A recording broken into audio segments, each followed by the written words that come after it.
अस्सलाम वालेकुम। चलिए आज हम लोग अगला अफसाना देखेंगे। ये अर्जुन है, इससे पहले वाला बता दिए थे अच्छी तरह से। अब ध्यान से सुनिए, इसको भी अगर किरदार के जरिए हम लोग अच्छी तरह से देखेंगे तो ये भी हम लोग को समझ में आएगा। देखिए सबसे पहले ये अर्जुन इसमें लिया गया है। अर्जुन से मुराद दरख्त यानी पेड़। अब पहले पूरी अच्छी तरह से अफसाना सुन लीजिए, फिर अर्जुन के बारे में बताएंगे। देखिए सबसे पहले अर्जुन जो है ये इसको लिखने वाली है महाश्वेता देवी। आपको बताए थे भी कैसे याद रखना है, ठीक। उसके बाद ये मुतरजिम ट्रांसलेट यानी ये बंगला कहानी है। ये बंगला कहानी है। इससे पहले कौन कहानी हम लोग पढ़े थे? कन्नड़। कौन था वो? सूरज का घोड़ा, तो वो भी याद होना चाहिए, ठीक। ये बंगला कहानी। इसके मुतरजिम बंगला में है तो इसको उर्दू में ट्रांसलेट करवाया यानी तर्जमा किए है शाफई किदवाई। आपको अच्छी तरह से याद रखना, ठीक। उसके बाद देखिए कोई भी अफसाना जानने के लिए हम बताए थे कि किरदार जब याद रखेगा तो अफसाना याद आ जाएगा। तो देखिए इसमें सबसे पहले राम हलदर, विशाल महतो, केतु, मोहिनी, डग्गा, पीताम्बर। कितना हुआ किरदार? 1 2 3 4 3 2 5 1 6 यानी 5 किरदार, 6 किरदार मेन है इसमें जो हमको याद रखना है। याद रहता भी है। कैसे याद रहेगा? देखिए सबसे पहले ये राम हलदर जो है एक बढ़ई के रूप में है, यानी इसके पास आरा मशीन है। जो बढ़ई लोग होते हैं उनका काम होता है पलंग प्लम्बर बनाना वगैरह सब, ये सब ये राम हलदर रहता है। राम हलदर का ये जो मुंशी ये का ये एक तरह के रूप में विशाल महतो। और राम हलदर बड़ा आदमी भी रहता है, सियासी भी रहता है, ये सियासी से ताल्लुक भी रहता है इसको, सियासत से यानी नेतागिरी से या इस तरह से कहीं दिलचस्पी था। अब विशाल महतो मुंशी के रूप में राम हलदर का अगर कोई काम पड़ता है तो ये विशाल महतो ये एक तरह से कहिए जमींदार है। जमींदार है, आपको ये भी याद रखना है। विशाल महतो क्या है? जमींदार। जमींदार किसे कहते हैं? जो जमीन का मालिक हो। अभी देखिए उसके बाद केतु ये मजदूर रहता है। ये मोहिनी उसकी बीवी है। केतु की बीवी कौन है? मोहिनी। याद रखना। डग्गा, पीताम्बर, ये सब सोचिए तीनों या चारों से मजदूर है। अब सुनिए अच्छी तरह से।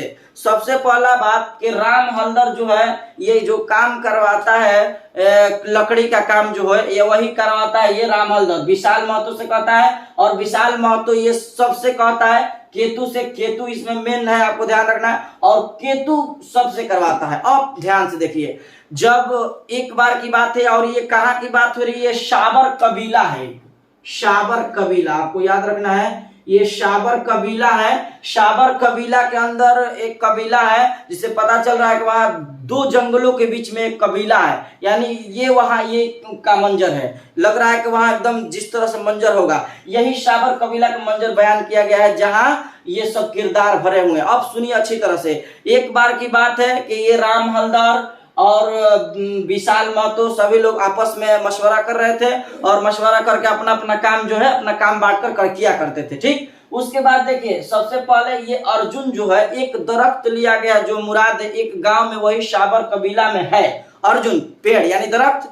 उसके नीचे सभी लोग उस गांव के लोग क्या करते हैं कि अगर पूजा करना हो तो वहीं करेंगे, शादी करना हो तो वहीं करेंगे, अगर कोई मन्नतें भी मांगना है तो वहीं जाकर मांगेंगे, कुछ इरादा भी करना है तो यानी सब पेड़ के नीचे करते हैं हम लोग, ठीक। और राम हलदर क्या है? ये पेड़ काटने वाला है। समझ रही ना बात? तो एक दिन की बात है कि राम हलदर का निगाह उसी पेड़ पर गया। किस पेड़ पर? अर्जुन पर। तो अब बताइए कोई काटने देगा उसको? इतना इंपॉर्टेंट है गांव के लोगों के लिए। तो ये राम हलदर जो है ये कहता है विशाल महतो से कि देखो ये पेड़ जो है बहुत फायदा होगा। अच्छा वो जो पेड़ काटने के बाद किस किस को फायदा होगा? सबको होगा कि नहीं होगा? अच्छा कैसे होगा? अगर राम हलदर है तो ये मालिक है, इसके पास ये बेचेगा तो जब मुंशी हिसाब करेगा जमींदार है तो ये भी इसका फायदा होगा। केतु है मजदूर है ढोएगा, इसको भी फायदा। बीबी है तो केतु से इसका फायदा, और डग्गा भी मजदूर है तो इसको भी फायदा, और पीताम्बर भी फायदा। अब देखिए बात ये होता है पेड़ काटने की बात आती है तो ये जो है विशाल महतो से कहता है राम हलदर की ये पेड़ हमको चाहिए।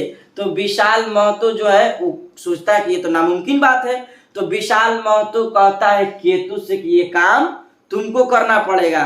तो केतु बड़ा सोचता है, सोच के कहता है अच्छा देखते हैं। केतु को क्या है? केतु को 2-4 बूंद चला जाए बस कोई भी काम करने के लिए तैयार है। 2-4 बूंद के मतलब समझ रही है ना? वही शराब, कुछ भी दे दीजिए 2-4 बूंद चल जाएगा। 2 टका दे दीजिए बस पीने के लिए उसको मिल जाए। ये केतु का हाल है। तब उसके बाद देखिए, उसके बाद ये विशाल महतो केतु से कह देता है। आपको बता दे कि कभी कभी अगर केतु जेल भी चला जाता है तो उसके जगह पर उसका काम उसकी बीवी मोहिनी करती है। जब ये इसका राम हल्दर को पे कुछ इल्जाम आता है तो उसके बदले ये जो केतु है ये अपने सर पे ले लेता है, सारा जो इल्जाम है वो कहता है कि हम किए हैं। यानी राम हल्दर के बदले में कौन जेल चला जाता है? केतु। अब देखिए यहाँ से अब पेड़ काटने की बात आई तो केतु सोचने लगा, अगर इस तरह से कहिएगा कि गांव का पेड़ काटना है तो क्या होगा कि लोग कहेंगे अरे पेड़ काटना है, कहेंगे बड़ी है, इसको ही मारो पहले। तो केतु सोचा, पहले सोचने के बाद ऐसे अगर कह दीजिएगा तो वहां सब काम, अगर इसी एक काम आदमी से सब काम हो रहा है और कहेगा उसको रघुनाथपुर छोड़वा दीजिएगा, हाँ ऐसे छोड़वा दे, ये कैसे छोड़वा दे?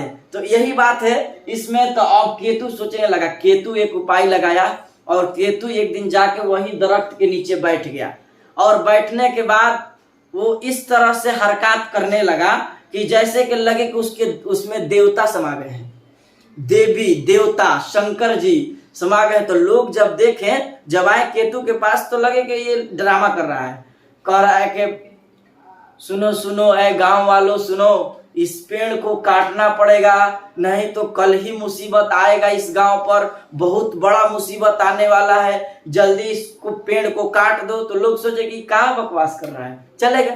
एक दिन हुआ, 2 दिन हुआ, तीसरा दिन जब ये बात बोला केतु तो सभी लोग जमा हो गए। अब सोचने लगे और देखे तो समझ गए कि लग रहा है कि नहीं नहीं केतु नहीं बोल रहा है, उसके अंदर का देवी देवता बोल रहे हैं, केतु थोड़ी बोल रहा है। केतु तो 2 पैक लगा के बैठा हुआ है, केतु ही बोल रहा है। केतु बोल रहा है फिर कि भाई और बहनों इधर आ जाइए और ध्यान से मेरी बात को सुनिए, इस पेड़ को काट दीजिए नहीं तो अगला शादी होगा उसमें सभी लोगों का विनाश होने वाला है, जल्दी इस पेड़ को कटवा दिया जाए। तो ये केतु इस तरह से हरकत करता है, सभी लोग डर जाते हैं, कहते हैं कि लग रहा है कि अब हम लोगों पे मुसीबत आने वाला है, जल्दी से कटवा दिया जाए। और कौन नहीं कटवाएगा, जान पर बाजी आ जाती है तो लोग कहते हैं कि बस सब ठीक है। अब ये जो है पेड़ को वहां से काट दिया जाता है। असल मौजू यही है, असल कहानी का मौजू को पेड़ को कटवा दिया जाता है। और पेड़ को कटवाने के बाद बताइए जब पेड़ कटता है तो उससे पेड़ का फायदा किस किस को होगा? सभी को होगा। अब राम हल्दर को पहले होगा, फिर विशाल महतो को, फिर केतु को, मोहिनी को भी, डग्गा को भी, पीताम्बर को भी। तो ये रहा अफसाना अर्जुन। आपको अच्छा लगा होगा, ये समझ में आया होगा। इसके बाद देखिए पूरी सवाल जवाब आपको बता देते हैं, आप अच्छी तरह से सवाल जवाब भी बना लीजिएगा। उसको देखिए ज्यादा इसमें ये रोशनी है तो आपको ज्यादा नहीं, किरदार सिर्फ याद रखिएगा तो आपको ये अच्छी तरह से क्या ये याद हो जाएगा इसका अफसाना। आप सवाल सुन लीजिए अच्छी तरह से। देखिए पहला सवाल है, अफसाना अर्जुन किस जुबान में है और किसकी है? मुतरजिम का नाम। तो बताइए अफसाना बांग्ला जुबान में है और किसकी है? तो ये आपको बताएं किसकी है? माँ श्वेता देवी के ना। अब मुतरजिम कौन है? शाफई किदवाई। ठीक। उसके बाद अफसाना अर्जुन के किसी 5 किरदारों का नाम बताइए। हम 6 बता दिए हैं, बता दिए हैं, अच्छा से लिख लीजिएगा। अफसाना अर्जुन का मौजू क्या है? अब 5 जुमला लिखे था। अफसाना अर्जुन का मौजू अर्जुन है जो कि एक दरख्त के रूप में, एक दरख्त शावर कबीला के गांव में। अच्छी तरह से आप लिख दीजिएगा, इसमें बता दे 5 जुमला में तो अच्छी तरह लिख दीजिएगा कि शावर कबीला में एक दरख्त है जिसका नाम अर्जुन है, उसी के पास सभी लोग अपना काम करते हैं, मन्नतें मांगते हैं, एक दिन होता है। बहुत सारा बात आप लिख सकती हैं, इतना डालिएगा तो भर जाएगा। ठीक है, तो ये पूरा हुआ आप लोग अच्छी तरह से। अफसाना अर्जुन का मरकजी ख्याल पेश कीजिए, ये भी बना लीजिएगा। ये वही मुहावरा है जो पिछले वाला में है, अच्छी तरह से इसको भी बना लीजिएगा। ठीक है, तो आज के लिए हम लोग इतना ही रहने देते हैं। अस्सलाम वालेकुम।